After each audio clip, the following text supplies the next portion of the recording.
I just want to meet also the foreign brothers, sisters.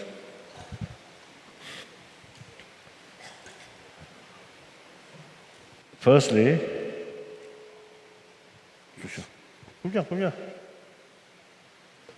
I would like to express my greetings to all of you.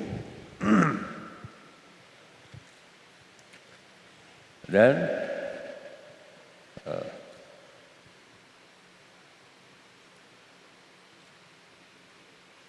it is, I think, a very important sort of teaching of Lama Tsongkhapa's teaching. So you, I think, from quite a number of different countries, in spite inconvenient, including climate, and this area is restricted area, so there are some inconvenience, some difficulties. So in spite that, you all, you say, come, and I think very, very attentively listen. Last few days, you see the teaching. So I appreciate. Thank you.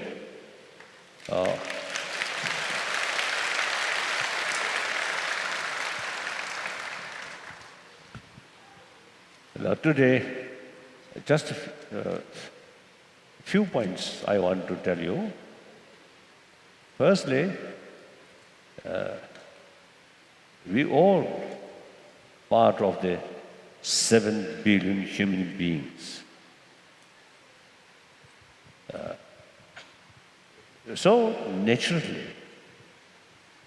the rest of the 7 billion humanity happy. And their world become more peaceful, more stable, then we everybody get maximum sort of benefit.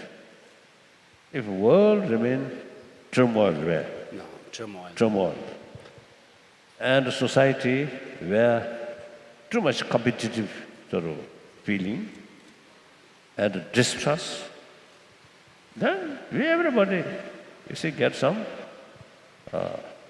unhappy sort of experiences. So that's a fact. So therefore,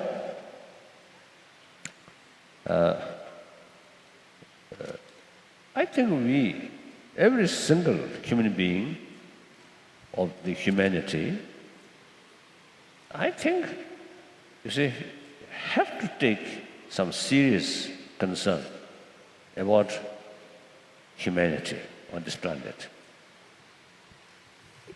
Then secondly, I consider you all as my friend. Do you consider you are my friend?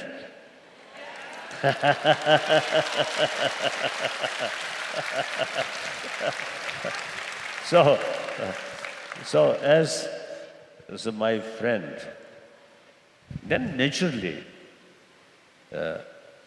since rest of my life, I dedicated my life, well-being of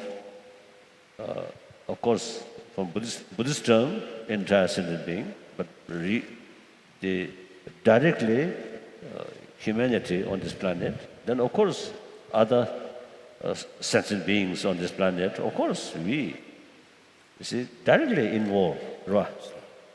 Some direct sort of connection there. So, till my death, I always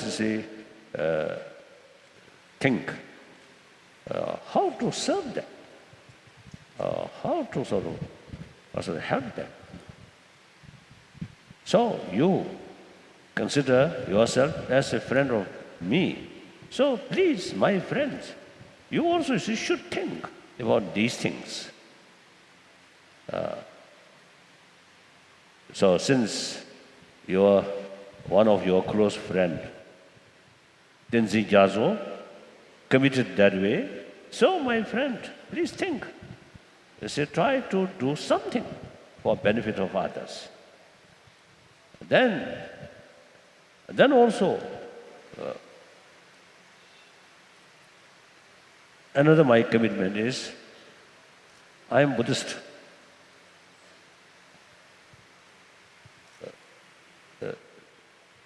As a result of more acquaintance with other traditions, other religious traditions, I fully aware all major world religious traditions have more or less same potential about serving humanity or teaching human being about love, compassion, forgiveness, tolerance, self-discipline, these things.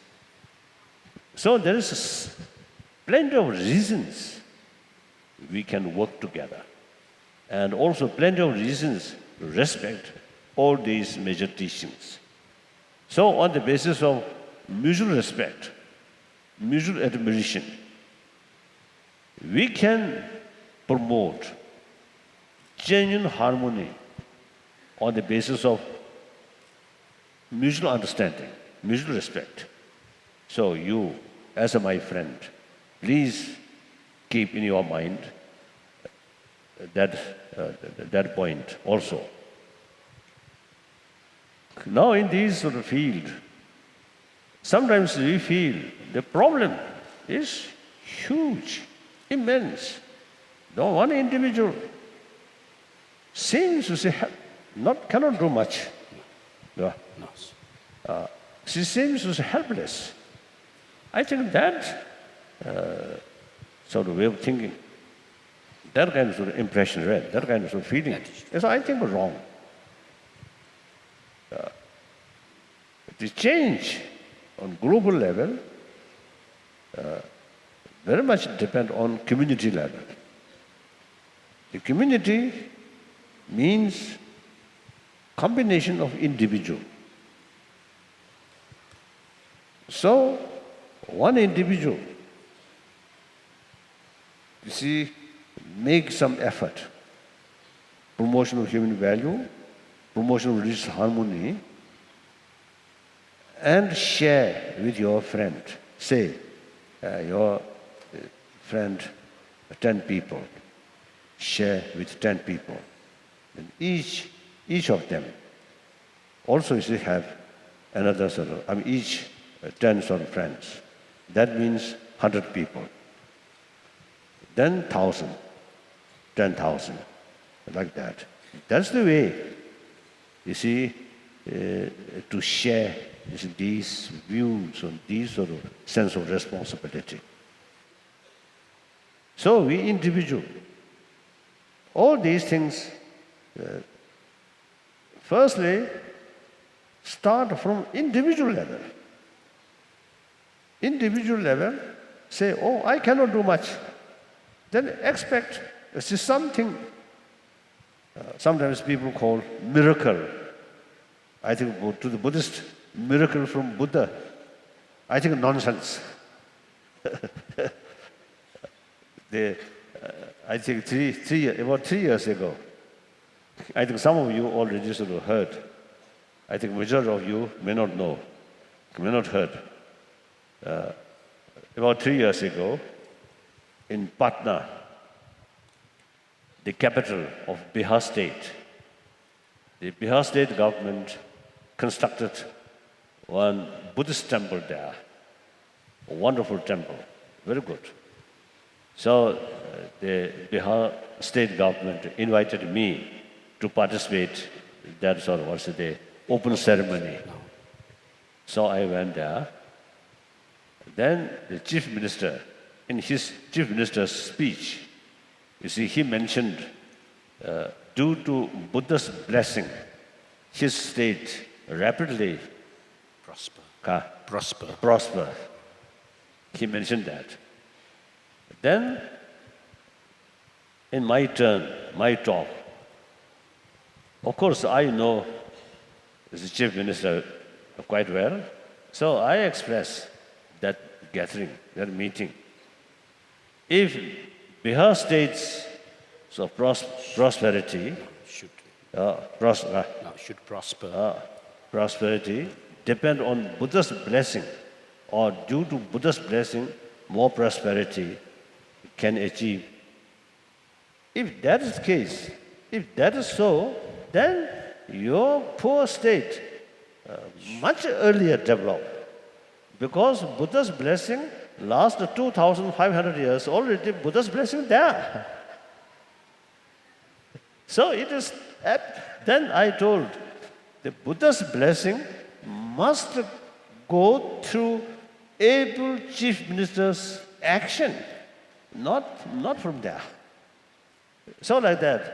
So you see, I think quite a number of people, you see, believer, you see, they believe they are God or Allah or Buddha.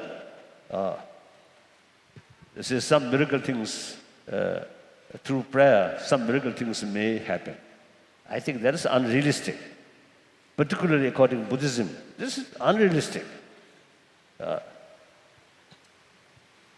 I think sometimes, you see, Buddhist tradition, which include Tantrayana, then so many Buddhas, deities, Bodhisattvas. So, limitless or helper. No, countless. Countless.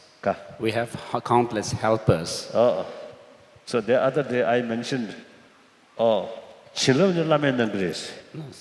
So the other day I mentioned that you prayed for the blessings from your lamas. And you pray for the spiritual fields to come from the deities, meditational deities. And then you also pray for your success in your work and practices, which would be actually facilitated by the protected deities. Almost, you see, one's own sort of achievement of Buddhahood not depend on our own effort, but due to these Bodhisattvas' blessing. So then if that is the case, then we don't need any effort, just lay down and wait their blessing. Buddha made it very clear, you are your own master. So that is, everything depends on yourself. You see, if you do something wrong, if you develop sort of negative sort of mental thinking, then you will face negative consequences. Buddha cannot do. Buddha cannot protect you. That's Buddha's way of approach. So therefore, you see, it is quite impossible. Last few thousand years, you see, miracle never happened. So I don't think any possibility some miracle things happen. So we, humanity, ourselves, make effort, can change. I think these major religious tradition, I think the education in different fields, these, firstly, some individual start these things, then make effort, then follow, more and more people follow, then eventually become universal. Like modern education, right from the beginning, never be universal. Some small individuals create certain things. Then people see benefit, then follow more and more people. Eventually that way become universal. So you see, with certain sort of vision,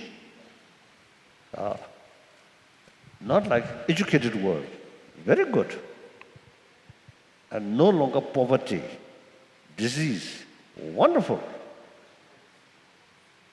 But so far, in this field, I think many organizations, many government, many individuals really make effort. One thing, seems to see neglect is about inner value. Modern education itself, more or less, I think, materialistic oriented. Because when separate education institutions started in the European continent, perhaps I think 1,000 years ago, at that time, moral principle is taken care by church. Development of brain, then taken care by newly established education institution. So at that time, maybe quite balanced. Now, in time passes, the religious sort of influence also, you see, some way, sometimes, you see, reduce. And then the family value also reduce. So then,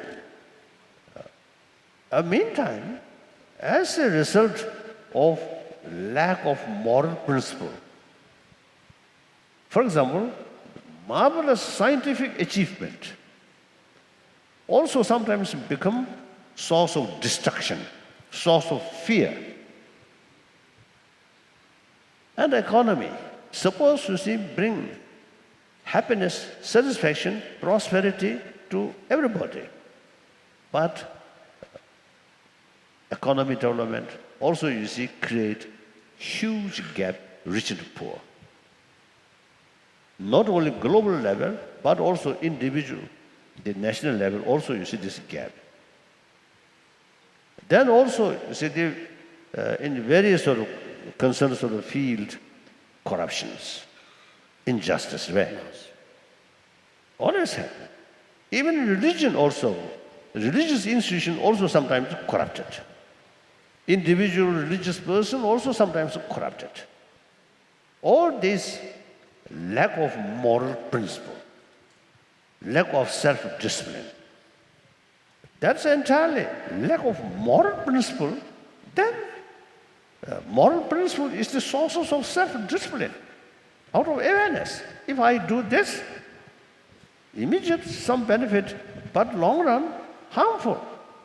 Aware that, deliberately restrain, that is self-discipline. Self-discipline not come from imposed order, but through awareness. So moral principle is the key factor.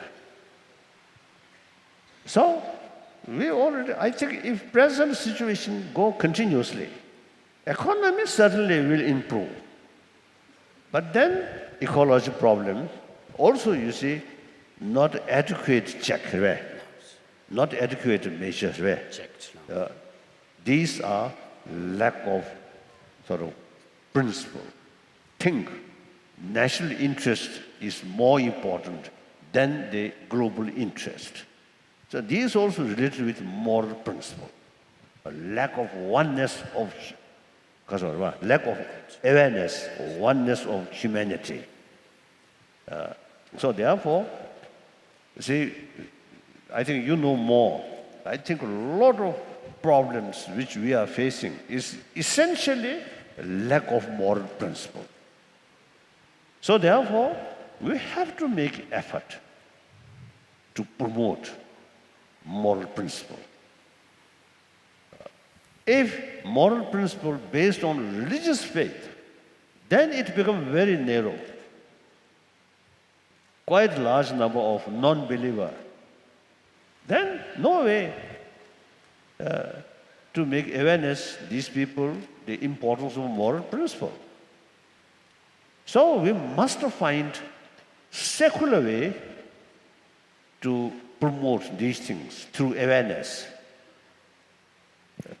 So here I must say, secular does not mean disrespect religion. According to Indian understanding about secular means respect all religions, even respect non-believers. That's India's understanding. Over 2,000 years, almost 3,000 years, You see, this kind of sort of concept there. There's a meaning of secularism, secular. So today, India's constitution based on secularism. So therefore, in India, basically, all major religious traditions live together here.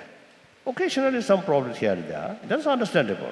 But overall, this country, I think, really remarkable. Because of secularism, respect all religions, and also a non-believer. So I think since India take as an example, a living example, so I think we can learn from this tradition. So I always try to make clear,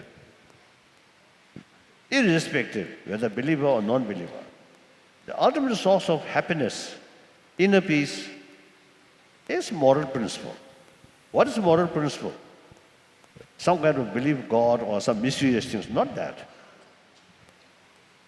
Love, affection, which we received maximum way from our mother. We already equipped. Because of biologically, the affection from our mother, from our friend, is so important. So a person who live in atmosphere of affection, the physical growth, physical well-being, much better. Individual who lives constant fear, constant suspicion, very harmful for their body health, physical health. So our physical, very much related with human affection. Because biologically, that's one of the important sort of factor for our survival. That's the important factor of beginning of our life. So now scientists clearly sort of demonstrated where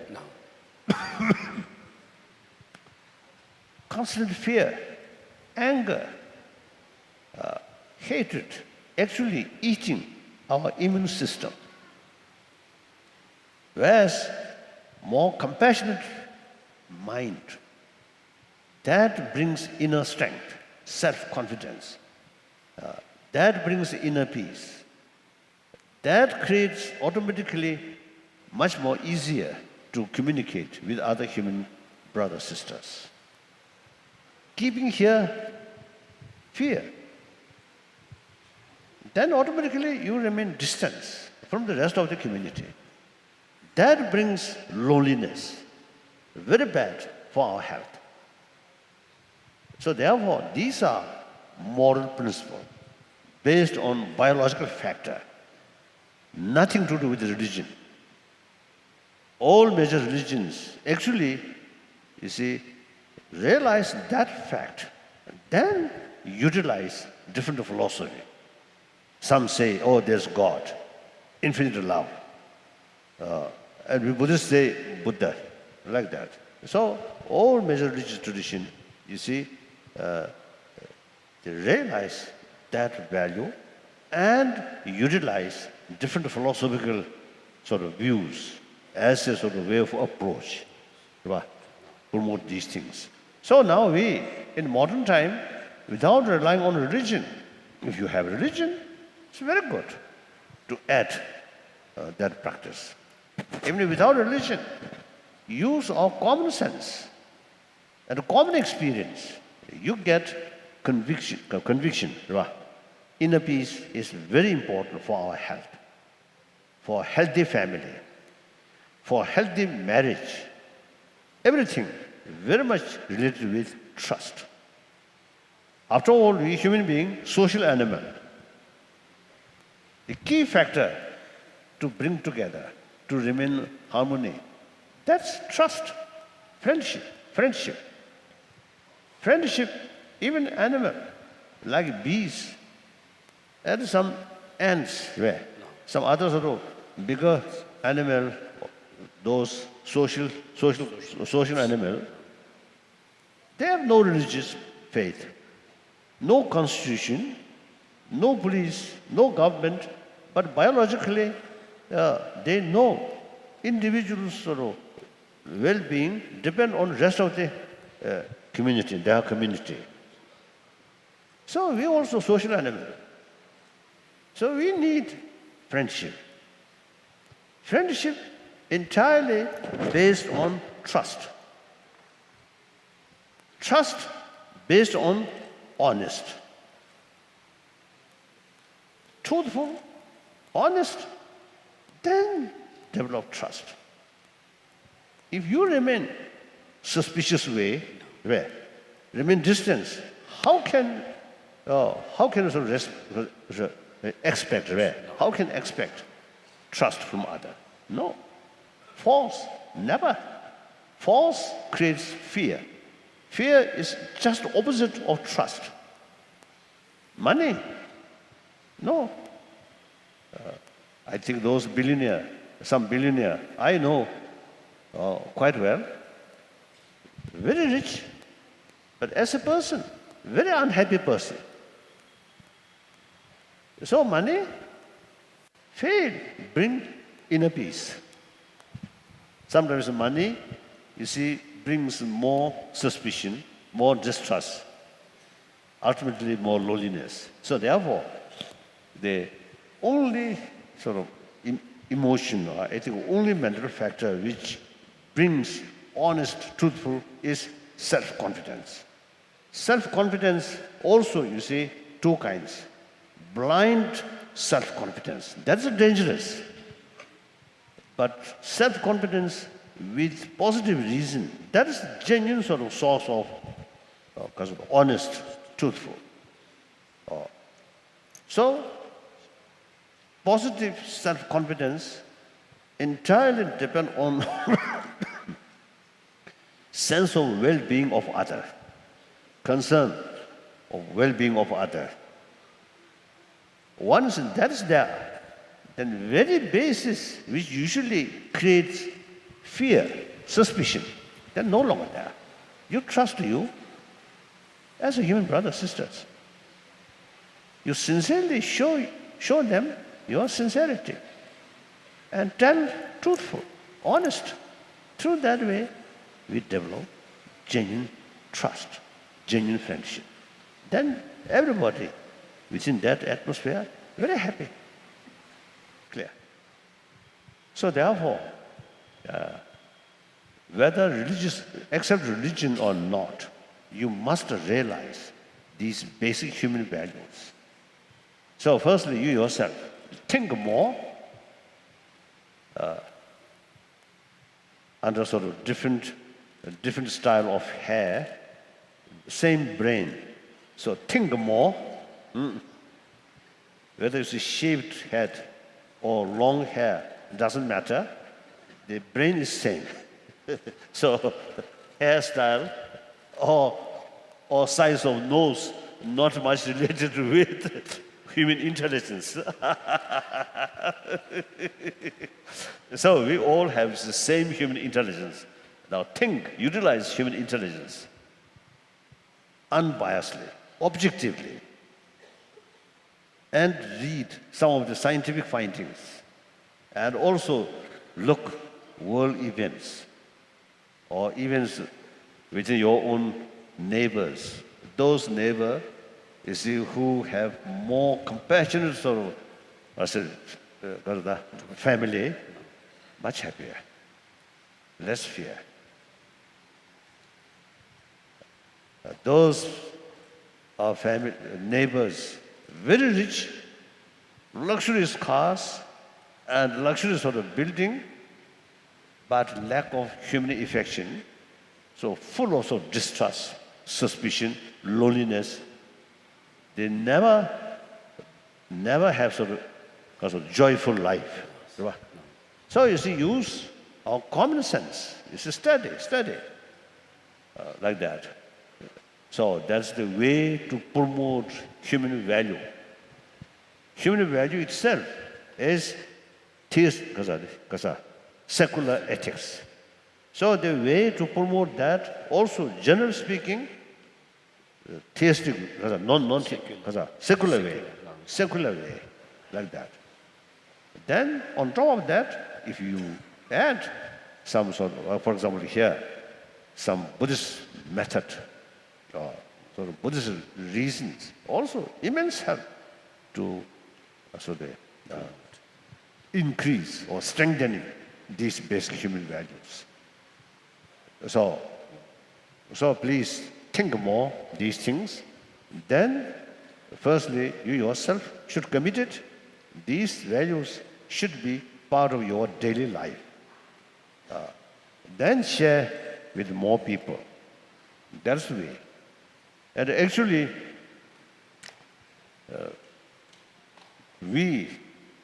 so some group, some scientists, some educationists,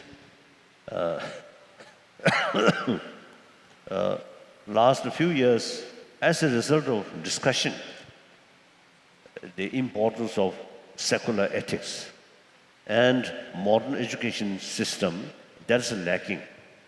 So we already start some work, some research work, how to introduce in a modern education system these secular ethics, how to introduce, how to include in a modern education system. So now next month, we're going to discuss in Delhi, some concerned professors, some scientists, like that. So we are hoping, I think next year or after that, we may finalize some draft sort of proposal how to introduce. So here, my friend, you should think more in these things, then try to promote inner peace yourself. Then that share with more your friends. And then religious harmony also is a similar way. That's my main point I want to share with you. Just one thing. And then now, I always see concern about preservation of Tibetan Buddhist culture. And I usually make distinction, Buddhism and Buddhist culture.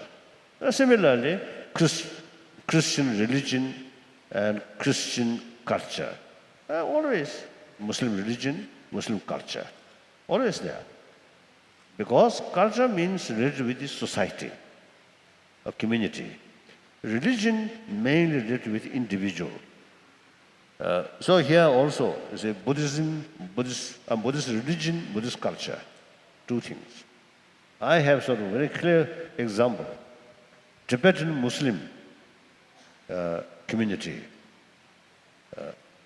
You see, their religion is Islam. Very faithful Islam. But their way of life is very much in the spirit of Buddhist culture. For example, this year I visited a Tibetan Muslim community. Their main sort of community established in Srinagar. So this summer I visited them. So you see, they kept not only Buddhist culture, but also they kept Tibetan language very well. So their children, very young children, they speak Tibetan very fluently. So they kept, you see, Tibetan language in their family like that. So now, Tibetan Buddhism, of course, for Buddhists. But Buddhist culture, I think, I usually describe Buddhist culture is culture of peace, culture of non-violence, culture of compassion. So that kind of culture is, I think, very relevant, whether Buddhist or non-Buddhist or non-believer. I think that kind of culture is something quite useful. I think worthwhile to preserve. So, while we exile community, right from the beginning. Our main concern, main effort is preservation of Tibetan culture. So since Tibetan culture is Buddhist culture, therefore it depends on knowledge about Buddha Dharma. So in this refugee community, bigger community, bigger settlement, you see, we established these historical important learning center like Drepung, Ganden, Sera, and also in Belakobi, the Namdriling, one of the very important Nyingma, the monastic institution in East Tibet. So they're re-established there. So these are major learning center. So I think I hope and I wish, you see, you should, you should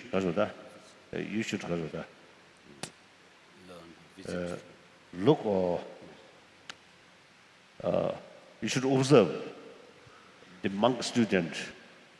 Usually, you see, they, in order to become a scholar or knowledgeable about Buddhist philosophy, they usually at least 20 years nowadays, because less the number of students. Previously in Tibet, in order to become final examination, usually you should take 30 years. So sometimes I jokingly say, telling people, the Tibetan who study these big monastic institutions, many of them come from different part of the world, different part of Tibet, so long distance. So they only say around 10, 15 years old. Otherwise, it's difficult to reach. So therefore, when they enter the monastic institution, their age already 15, like that. So then 30 years, 15, 25, 35, 45. Then further study, some other tantric college, another few years. Then already 50. So when they completed their study, they also reach time of die.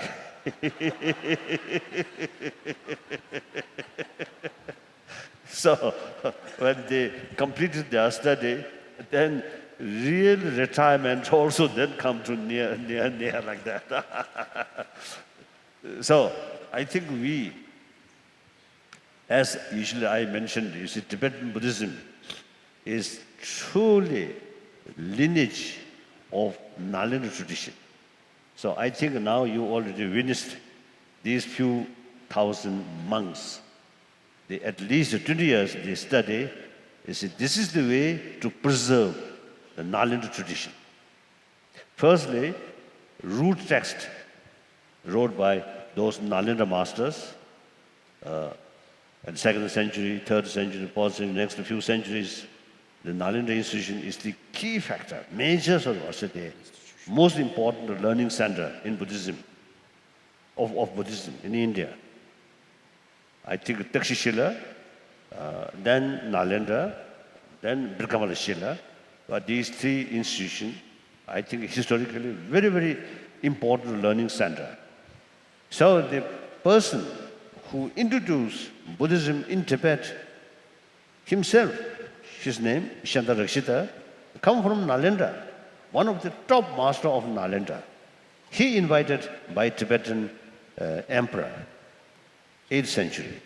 So he introduced Buddhism in Tibet with help of Pema Sambhava. Main teacher, ordination, as well as explanation, these philosophical things, and then also logics, he taught. So we truly, follow Nalanda tradition, as our beloved teacher Shantarakshita taught us. So now, while in the last, I think, almost 1,000 years, we Tibetans, you see, kept it that way. Then, for example, this monastery, about 600 years. So I think 600 years, I think 6 centuries, I think they produce a lot of scholars or because they practitioners. So they cover all over Tibet like that, remain like that many centuries. Politically divided, Amdo area, Kham area, and central Tibet. You see, politically, you see, they're under different administration. Only central Tibet and western Tibet is an independent, de facto independent state, like that. So other political jurisdiction under the Chinese different provinces. But language, basically language, and then these Buddhist study all over Tibet, same. So that we last a few centuries, we preserve a few centuries or even the last 1,000 years, we preserve Buddhist study through that way. So while we remain outside as a refugee community, we try our best to preserve that tradition through rigorous study. So you already witnessed that.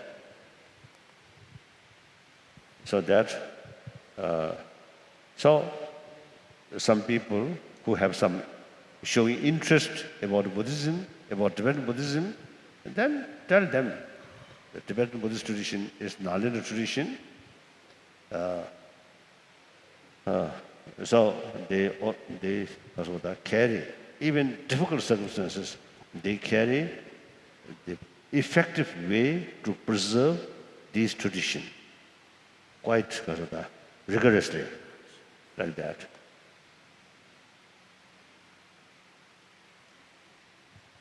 So of course, among 1,000 people, some rubbish people also there, stupid people there. But overall picture, as you know, I think these people really now last over 50 years, they really carry, sincerely study and practice. So I just, before coming here, I met the teachers of different colleges. I met them, I expressed my appreciation, and so I mentioned certain things to them. So that's the way Tibetan community in a free country, how to preserve Tibetan Nalanda tradition of Buddha Dharma. Right? So that's all. Thank you.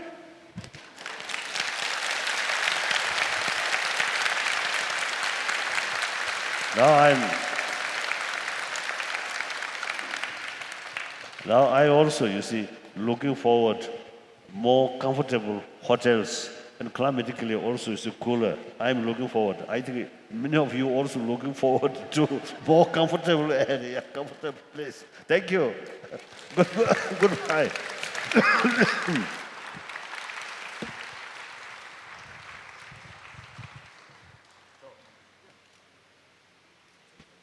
Thank you. See you again somewhere. Thank you.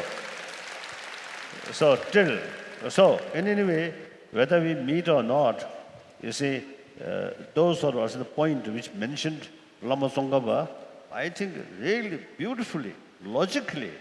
So think more these things and then try to implement as much as possible. Clear?